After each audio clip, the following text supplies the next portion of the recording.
I'm going to talk about the experience we had in Norway implementing internet voting. And it's a recent story we just finished 2 weeks ago. And the first page you can see here is a poster from an election, student election in Austria, in Vienna. We visited Austria in 2009, I think, yeah, 2009. And the experience we think was very, very important because we met outside a lot of student organizations protesting against internet voting. And we couldn't understand why. Because in Norway, young people, they wanted internet voting. Why were they so against internet voting in the student parliament election? So we discussed with them, and that was a really lesson learned. And if you see, look at this poster, are you sure that your vote is correctly counted? And yes, now we are sure in Norway, because everything went very well. Why did we want internet voting or e-voting in Norway? It's the same question asked. It's as told by Eurostatistics and from Manuel Kripp. It's all the same thing. It's to meet expectation of new generation. And also we want to increase availability and turnout by handicapped, expats, citizens, temporaries abroad, and other special groups, people that don't have full accessibility to the current voting system. And also to provide quicker, more precise results and long-term reduction of costs. But that's really long-term. Adding internet voting is just an extra cost in the beginning. And why did we choose internet voting? We had a big discussion in Norway, or not really discussion, but we had to evaluate what's the best thing, having internet voting or having e-voting in the poll stations. It's the same thing that you are evaluating. And we tried to look at the goals. And then we said for internet voting, that meet all our 4 goals. But if you just want to do this as e-voting in poll stations, it's just one of the goals that met. That's quicker and more precise results. The other goals are not obtained with introducing e-voting in the poll stations. Some facts about the project. The project we have had in Norway has not only been internet voting. The project had to implement a fully new administrative voting system. And it has been implemented, and maybe go a little bit backward. Before, we have had a situation in Norway where the election software was supplied by vendors to the municipalities. We decided that this was not a good idea, so we wanted to have a government-owned, operated system. And that should be totally, fully integrated with internet voting. And the project scope has been to implement this system, but then also test internet voting from home and abroad in the 2011 election. This has also included to have online cross-off or in electoral roll at the polling station, and e-counting. That means scanning of paper votes in the municipalities. So this is a fully new, total integrated system. Just a little bit for the understanding of how we implemented the system, facts about voting in Norway. Norway is a country approximately the same size as Slovakia. We have parliamentary elections every 4 years, and local elections every 4 years, but an offset of 2 years. Now and then we have non-binding referenda, and we have a proportional election system. And we also have a complex ballot. Voter can make changes to the ballot by reordering the candidates, adding candidates, strike out candidates, so it's complex to implement. And that have implications on the way the system has to be designed. We have the test for the election now was in 10 municipalities with a total electorate of 168,000, about 4.5% of the population. And it was spread out from north of Norway to south. We tested out in all areas. A little bit about the planning of the project. As Manuel said, implementing complex e-voting system takes time. Experience from Austria having 6 months. It might work. We don't think it's a good idea. Actually, in Norway, we started in 2004. The minister wanted a report on how to conduct e-voting in Norway. They used 1.5 years analyzing what was going on everywhere in the world and filed a report to the parliament in late 2005. Then in 2007, the project for implementing this was funded, and I was employed in August 2008. That was the start of the project. Then we had a phase of hiring project team. To have the correct project team, I think, is very essential to cover not only the technical, but all the needed aspects of implementing a system like this. Then we had the procurement phase. We used the competitive dialogue method, one of the methods that's allowed to use on complex procurement. And we ended up signing a contract in December 2009. If you see at the software development phase, this goes from December 2009 until the start of the election.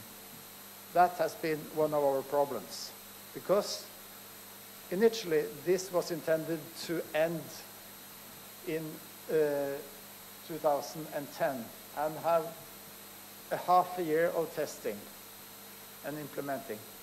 But, I mean, developing software takes time. We had put in the slack of 6 months in the planning, but that was not sufficient. Even though we are pretty experienced in IT projects. I've been an IT project manager for many years. I have 25 years experience from IT and management consulting. So it was not a big surprise for us that it takes time to build systems like this, but you must be prepared. And also financially, you need money. And initially we had thoughts that we might buy a ready-made system, but actually to meet our needs, we had to start from scratch, more or less, and build a completely new system that was suited for Norway. And then after we did the election now in September, we will have a phase of evaluation and also planning the full-scale implementation of the administrative system. And the Parliament will next year decide if internet will be implemented or how long time this will take. The challenges we have had in Norway has been different from other countries, I think. The only controversy in Norway has been possible coercion and family voting. The debate is not if this is a safe system. It looks like people trust us when we tell them how the system works, that it's difficult to break it. But the fact of moving from controlled to uncontrolled environment, that's the discussion going on in Norway.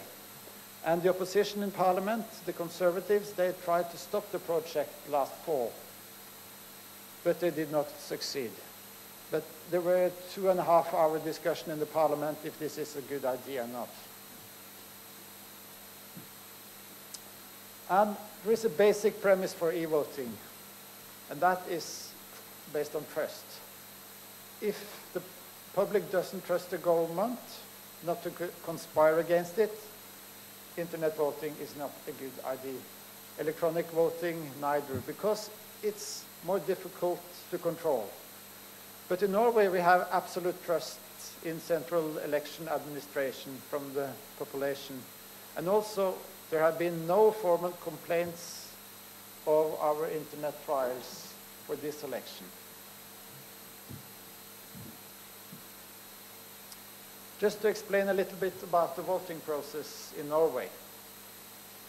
Functionally, we have copied and enhanced the Estonian method that Harvey explained to you to fit the Norwegian requirements. We think we have enhanced it because of Norwegian requirements. Others might not say that it's necessary enhancement, but what we have done is copying that internet voting. It's only allowed in the advanced voting period. You can vote as many times as you want. You can re-vote, and last vote counts. And you can cancel your e-vote by paper voting, exactly the way you are doing in Estonia. And this is to prevent coercion and buying and selling of votes. But we have added something more than what they have done in Estonia. And that's the concept of return code. The return code makes it possible for the voter to control that the vote is not recorded as intended, but cast as intended. We think this makes it possible for the public to control that the election has been correctly conducted. Just so we can understand how it works, you sit on a laptop at home, using normal internet browser to cast your vote to the e-voting system. When logging into the system, you need to use your mobile phone to use the PIN codes to authenticate yourself. But then, when you have cast your vote, the central system calculates a receipt code and sends it via SMS to your mobile phone immediately.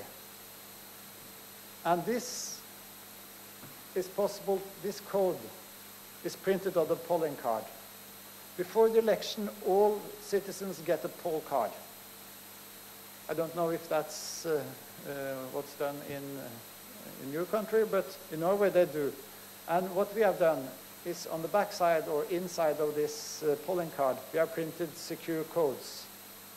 And this is done in a way that each party has their own code for each person. So you don't share codes with other persons. So when you get an SMS saying that you have voted for party with code XYZ, you can control it against your poll card, and you can see that my vote has been correctly stored in the central system.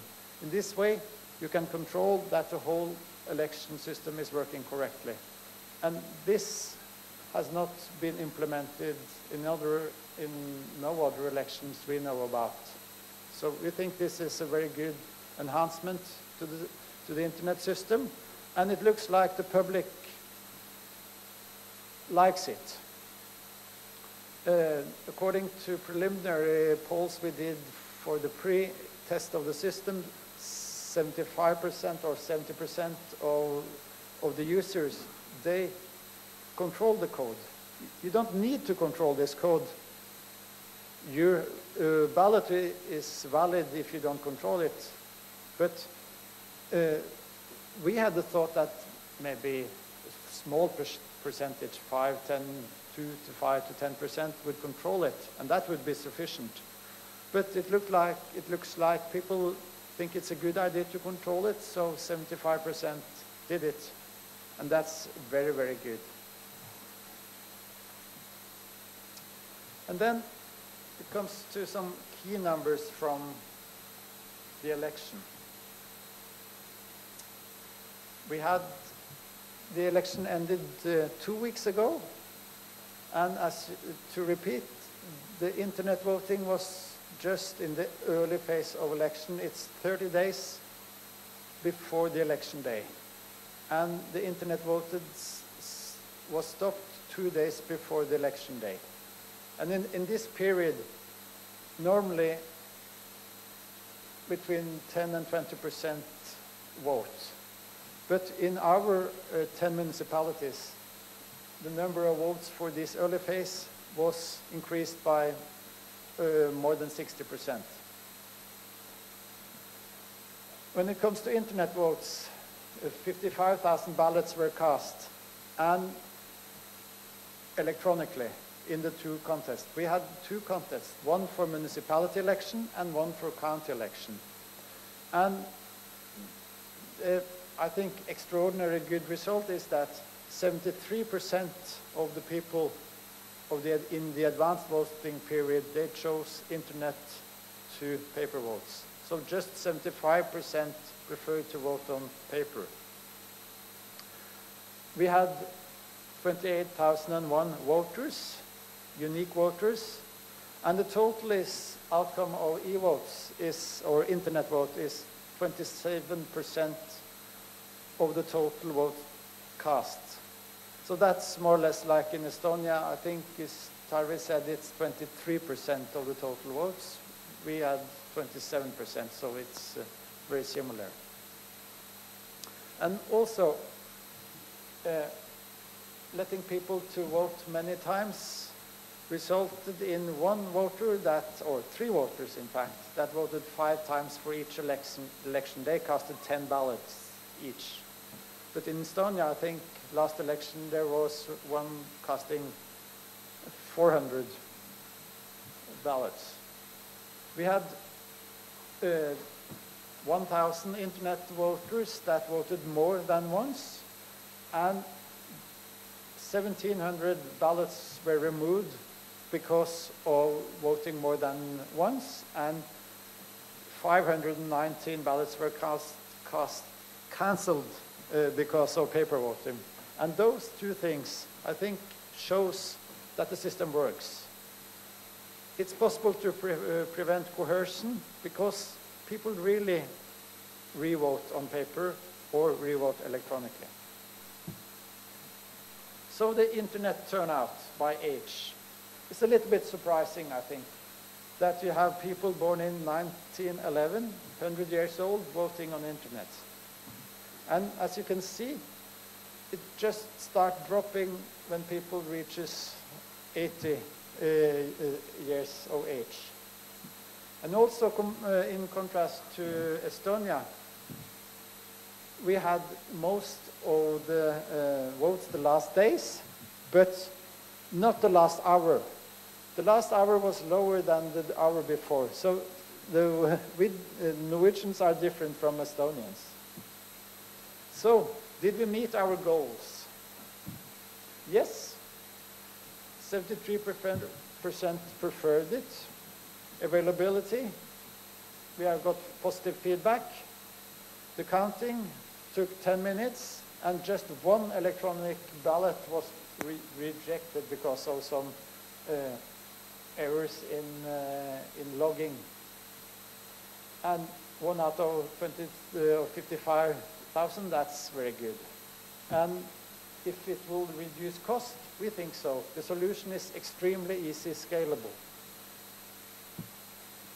And then, what we believe we have achieved in Norway, I think we have a new approach to transparency.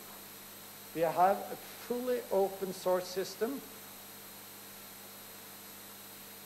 We have the vote verification by use of return codes, as I explained to you.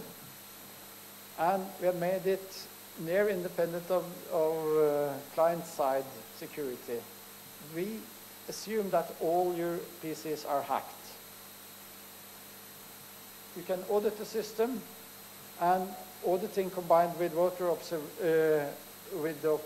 observation of return code replaces the function of observer in the poll station. That's the normal way to observe an election.